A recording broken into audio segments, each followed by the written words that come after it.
So hello everyone, it's me Noor back, and it's the three of improving my communication skill from reading a book और telling my opinion. So इस video में as always हम लोग एक book read करेंगे जिसके लिए मैंने बुक किया है एटीट्यूड इज एवरीथिंग। बहुत अच्छी बुक है एंड मैं इसके कुछ पैराज रीड करूँगी जो इसमें बेस्ट लेसन्स हैं एंड देन उससे मैं क्या समझती हूँ और क्या मेरे ओपिनियन बनते हैं मैं वो एट द एंड शेयर करूँगी। It's at simple as that. Okay, कुछ ज़्यादा ऐसे बड़ा नहीं है। So let's start. So first दो वीडियो में हमारे लेसन वन कंप्लीट हो चुके हैं।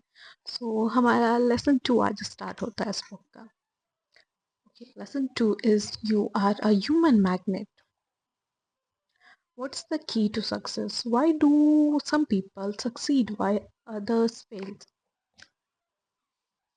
Earl Nightingale, Earl Earl Nightingale, the great successful writer, broadcaster, and speaker, addressed this issue in his famous recorded message entitled The Strange Secret. In this program, he identified the key to the success in just 6 words. Of course, he went on to explain it in more detail, but the foundation of his success secret is only 6 words.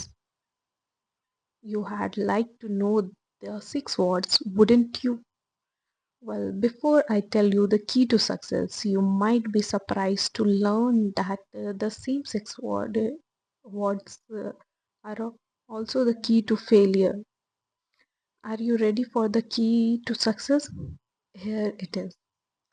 We become what we think about. We become what we think about. On a gut level, does that make sense to you?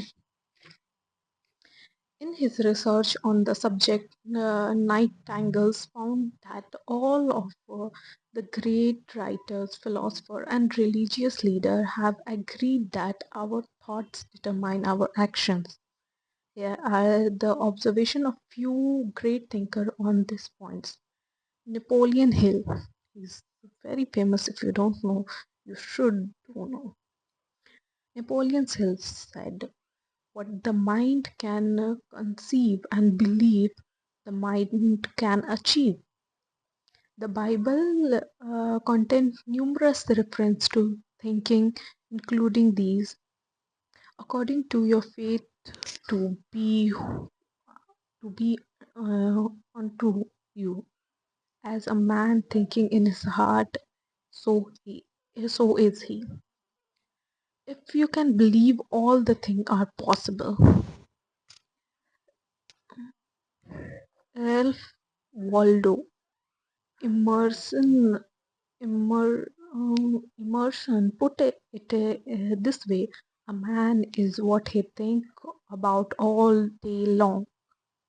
Robert Colliver offered this insight. There is nothing on earth you can't have once you have mentally accepted the fact that you can have. And finally, there are the well known words of Henry Ford, who said, whether you think you can or think you can't, you are right. So हमारा ये जो पहला lesson था, it's all about your mindset. It's like mindset कि तुम अपने बारे में क्या सोचते हो। अगर तुम सोचते हो कि तुम कुछ कर सकते हो तो ही तुम कुछ कर पाओगे। अगर मैं इसे अगर एक्सप्लेन करना चाहूँ या मेरे ख़्यालों में मेरे ख़्यालात से कैसे ये मैच करता है, जस्ट लाइक हम देखते हैं ना, मैं जिस जगह से बिलोंग करती हूँ कि वो बिहार है। ओके, एंड यहाँ पे ऑब्वियसली सबको यूपीएससी की तैयारी करनी होती है।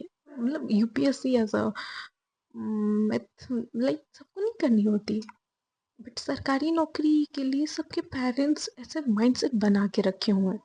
एंड टाइम टू टाइम वो बच्चों में भी रूट हो जाता है कि तुम्हें भी सरकारी नौकरी की एक बार तैयारी कर ही लेनी चाहिए, एक अटेम्प्ट तो देना ही चाहिए। ओके, तो ये कैसे हुआ? ये उनके माँ बाप को लगता है कि नहीं हमारे सबके माँ बाप को लगता है यहाँ पे एक सरकारी नौकरी सब कुछ ठीक कर सकती है, बट वही बिहार का कोई अगर बच्चा है जो बहुत इंटेलिजेंट है एंड एआई और इंजीनियर बनना चाहता है, एआई इंजीनियर बनना चाहता है एंड उसके पास इतनी सारी कैपेसिटी है कि वो सिलिकॉन वैली तक जा सकता है, बट नहीं। बट एट द एंड मैं यही कहूँगी, अपने ख्यालात को ना, अगर आपको ज़िंदगी में कुछ चाहिए तो मेंटली उसको एक्सेप्ट करें कि मेंटली वो मेरे पास है और मैं उस जगह पे जा सकता हूँ। वो आपका कोई चीज़ हो सकता है, कोई एम हो सकता है, कोई इंसान हो सकता है। जैसे लाइक डिप्रेशन में रहने वाले लोग ये सोचते हैं कि हम लोग प्यार डिजर्व नहीं करते, we are not good enough and nobody will love you, love us and all. But ये बहुत गलत बात है।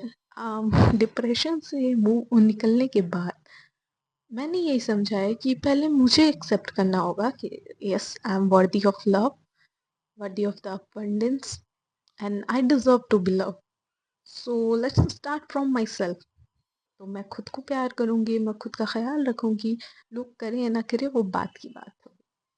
सो एनीथिंग इफ मैं अपनी इस ओपिनियन को एक बहुत सही लाइन से और कोट से फिनिश करना चाहूंगी, जो कि इस बुक का एंडिंग लाइन भी है। इस बुक में भी एक लाइन है जो मुझे बहुत पसंद है and I truly truly truly believe in this line कि जो हम सोचते हैं हम वैसे ही बनते हैं।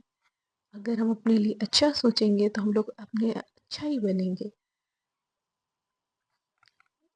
आई थिंक सो कि ये सबका ओपिनियन होना चाहिए कि हम लोग जब तक खुद के लिए अच्छा नहीं सोचते, अगर हम लोग को ज़िंदगी में कुछ चाहिए तो हम लोग उसके लिए तो मेंटली प्रिपेयर ना कर ले कि नहीं ये तो मेरे ही नाम का है, तब तक वो चीज़ हम लोग से दूर ही रहने वाली है, वो कभी हमारे पास नहीं आने वाली।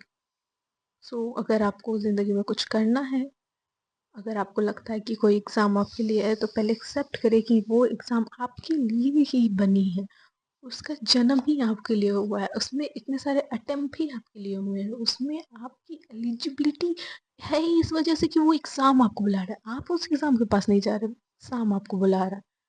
एंड आई थिंक सो कि ऐसे डिल्यूजन जो कहते हैं जेंजी के लिए, delusion is the only delulu is the only solulu. Okay, so I think ये बेटर है कि आप अपने गोल्स को लेके फुल्ली डिल्यूजनल हो। वो कहते हैं ना, fake it until you make it, that's the line I truly truly truly believe. So मुझे तो थोड़ा बहुत यही समझ में आया इस लाइन से। आपको क्या समझ में आया आप ज़रूर बताइएगा। Thank you so much.